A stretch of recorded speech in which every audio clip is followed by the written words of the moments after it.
कृष्ण हरी. आपुले हित आपण पाही, संकोच तो न धरी काही. श्री तुकोबाराय म्हणतात, शेजारणीच्या गेले रागे, कुत्र्याने घर भरिले मागे.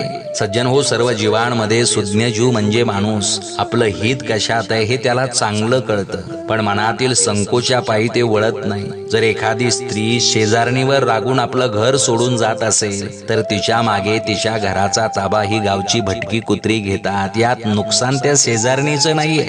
पिसा रागे भाजीले घर, नागविले ते नेणे फार. सज्जन हो, घरात पिसा झाल्या म्हणून जर कोणी रागानं आपलं घर जाळू लागला तर यात नुकसान हे त्याचंच आहे. म्हणून जागे व्हा. डोक्यात उवा झाल्या म्हणून जर कोणी अंगावरील कपडे काढून फेकू लागला तर यात फजिती ही त्याचीच होणार आहे. तो का म्हणे वाचा रागे, फेडियेले सावले देखिले जगे. जय शिवराय.